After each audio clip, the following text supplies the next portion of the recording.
with the divisions of the Abhisamilakra.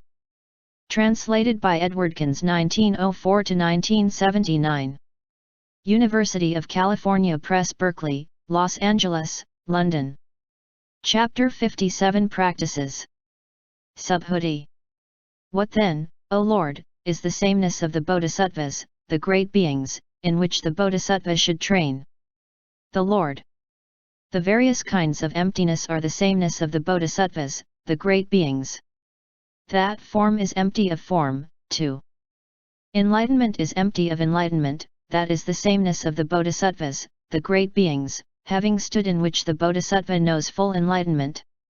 The growth which in its own form is the perfectly pure training in skill and means. Subhuti. Does then the bodhisattva train in the knowledge of all modes when he trains for the extinction of form, too? Enlightenment, for their dispassion, stopping, and non-production? The Lord. With regard to what Subhuti the elder has said, what do you think, Subhuti, does the suchness of form, too? Enlightenment, too.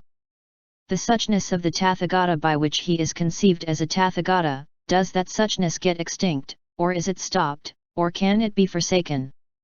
Subhuti. No indeed, O Lord, no indeed, O well gone. The Lord. When he trains thus, Subhuti, the bodhisattva trains in suchness, trains in the knowledge of all modes. But suchness does not get extinct, is not stopped, cannot be forsaken. When he trains thus, the bodhisattva trains in suchness, trains in the knowledge of all modes. When he trains thus, the bodhisattva trains in the 6 perfections, in the 4 applications of mindfulness, too. In the 18 special Buddha dharmas, and he trains in the knowledge of all modes. When he trains thus, the bodhisattva reaches the perfection of all training. He cannot be overcome by Mara or the divinities of his host. Quite soon he shall reach the irreversible level. He courses in the range of the tathagata, which is own ancestral range. He trains in the dharmas which make him into a savior. He trains in the great friendliness and the great compassion. He trains for the purification of the Buddha field and the maturing of beings. He trains for the turning of the wheel of the Dharma, with its 3 revolutions and 12 aspects. He trains so as to lead all beings to nirvana, to ensure the non-interruption of the lineage of the tathagatas, to open the door to the undying, to make the unconditioned element visible. But inferior beings cannot train to this sublime training. That bodhisattva trains so as to extricate all beings from samsara. When he trains thus, he is not reborn in the hells, among animals, or in the world of Yama, nor in outlying districts, or among refuse workers, or outcasts. Nor is he one-eyed, hunchbacked, or lame, nor crippled, deaf, or utterly destitute or deficient in his faculties. He becomes one who has all his faculties and does not lack any of them. He does not become one who takes life, takes what is not given, commits sexual misconduct, who speaks falsely, maliciously or harshly, or who prattles indistinctly, or who is covetous, harbors ill will in his heart or has wrong views, and he does not earn his livelihood in the wrong fashion. He does not seize on what is unreal or immoral. When he trains thus, the bodhisattva is not reborn among the long-lived gods. And why? Because he is endowed with skill and means. What is that? In this very perfection of wisdom that skill and means has been explained, which consists in that he enters on the trances, unlimited, and formless attainments, but does not get reborn through their influence. When he trains thus, the bodhisattva incurs the gods dwell, and the achievement of a trance entitles to rebirth among the perfect purity of all the dharmas and powers of a Buddha, because he is perfectly pure of the level of the disciples and pratyeka Buddhas. Subhuti. If all dharmas are by nature perfectly pure, of which dharma does the bodhisattva incur the perfect purity? The Lord. As you say, Subhuti, all dharmas are by nature perfectly pure. When in spite of this fact a bodhisattva, who courses in perfect wisdom, does not lose heart and remains uncowed, then that is his perfection of wisdom. Because all the foolish common people do not know or see that nature of dharmas, for their sake the bodhisattvas course in the 6 perfections, 2. In the knowledge of all modes. When he thus courses in all dharmas, the bodhisattva acquires the powers and the state of self-confidence, and does not fall on the level of the disciples or pratyeka Buddhas. He then goes beyond the throbbing thoughts and doings of all beings. 0. The growth which has for its mark the fact that one becomes one who belongs to the clan of the Buddhas. Just as, Subhuti, few are on this great earth the spots where, as in the Jambu river, gold and silver are found. Just so, Subhuti, few are the beings who train in this perfect wisdom training, much more numerous those who have set out for the level of the disciples or pratyeka Buddhas. The growth which consists essentially in the sign of the aspiration for the attainment of the fruit of Buddhahood. Just as Subhuti, few are the beings who have done deeds conducive to universal kingship, and much more numerous those who have done deeds conducive to their becoming commanders of a fort. Just so, few are the beings who have mounted on this path leading to all knowledge, and much more numerous those who have mounted on the path of the disciples and pratyeka Buddhas. Fewer than the bodhisattvas who have set out for full enlightenment are those who progress to thusness, but more numerous are those who stand in discipleship and pratyeka Buddhahood.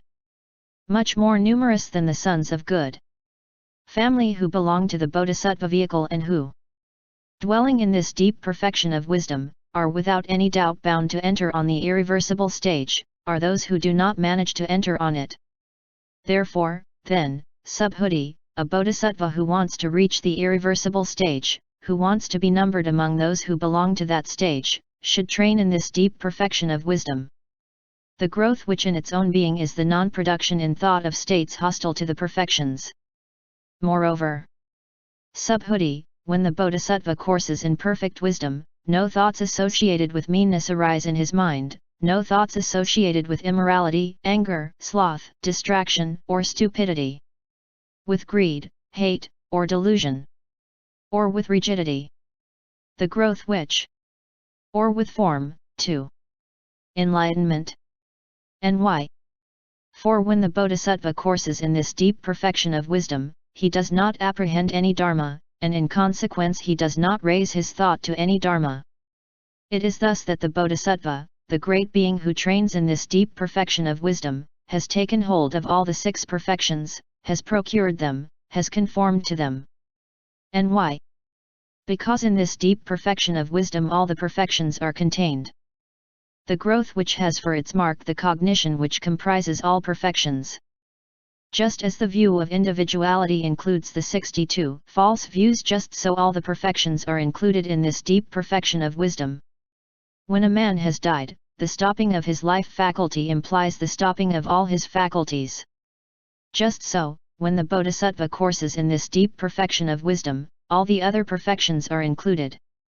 Therefore, then, Subhuti, the bodhisattva who wants to go to the beyond of all the perfections, should train in this deep perfection of wisdom. The growth which implies the acquisition of all the accomplishments.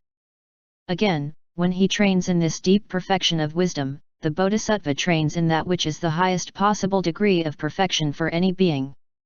What do you think, Subhuti, if you consider all the beings in the great Trichiliocosm, would they be many?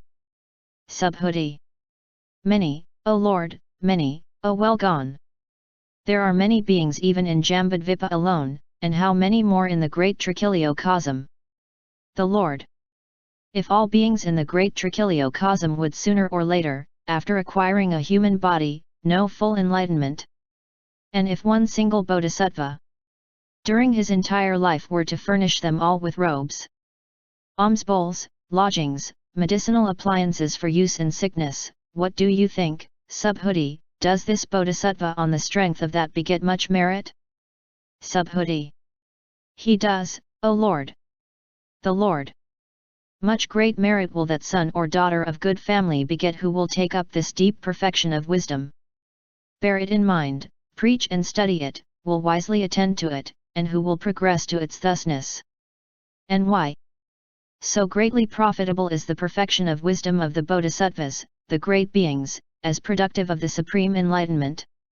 A bodhisattva should therefore train in just this perfection of wisdom if he wants to arrive at the supreme position among all beings. To become a savior of all those who are helpless, a refuge and final relief to those who so far have found no refuge or final relief. An eye to the blind, a lamp to those plunged into the darkness of ignorance. If he wants to reach Buddhahood, to arrive at the domain of the Buddhas, to sport with a Buddha's sport, to roar a Buddha's lion's roar, to beat the drum and to blow the conch shell of a Buddha, and to explain the Dharma as only a Buddha can do. And why? When the bodhisattva trains in perfect wisdom, he acquires all the accomplishments which he should acquire. Subhuti. Should he also acquire the accomplishments of a disciple or pratyeka Buddha? The Lord. Yes, he should, but he should not abide therein, or rely thereon. After having viewed them with his cognition and vision, he should pass above them, and enter on a bodhisattva's special way of salvation. When he trains thus, the bodhisattva comes near to the knowledge of all modes, and will know the supreme enlightenment. He reaches a condition where he becomes worthy of the donations of the world with its gods, men, and asuras. He surpasses others who are worthy of donations, if they are disciples and pratyeka Buddhas, and he comes near to the knowledge of all modes. He does not part from the perfection of wisdom, but he courses in it, is not without it. When he courses thus in this deep perfection of wisdom, he will never again lose interest in the knowledge of all modes. He keeps away from the level of a disciple or pratyeka Buddha, and comes near to the supreme enlightenment. The growth in its own being is the nearness to full enlightenment. But when he thinks to himself, this is the perfection of wisdom. Here is the perfection of wisdom, by this perfection of wisdom shall I bring about the knowledge of all modes. When he cognizes thus, then he does not course in perfect wisdom. On the contrary, he does not cognize this perfection of wisdom. That this is the perfection of wisdom. Here is the perfection of wisdom. That also he does not cognize or see. Or likewise that this one has the perfection of wisdom, by that is the perfection of wisdom, or him who, going forth by this perfection of wisdom, comes to know full enlightenment. But if it occurs to him, not is this the perfection of wisdom, nor is the perfection of wisdom here, nor does through this perfection of wisdom any Dharma go forth. Because fixed and established is the Dharma element, is suchness, is the reality limit. When he courses thus, then the bodhisattva courses in perfect wisdom. End chapter 57. Note: followers of the bodhisattva vehicle may get more benefit from listening to the sutras actively by reading along with a peaceful voice, and walking on a treadmill very slowly to avoid drowsiness, overthinking, mind-driven, anxiety, nervousness, fear to talk too much or too little.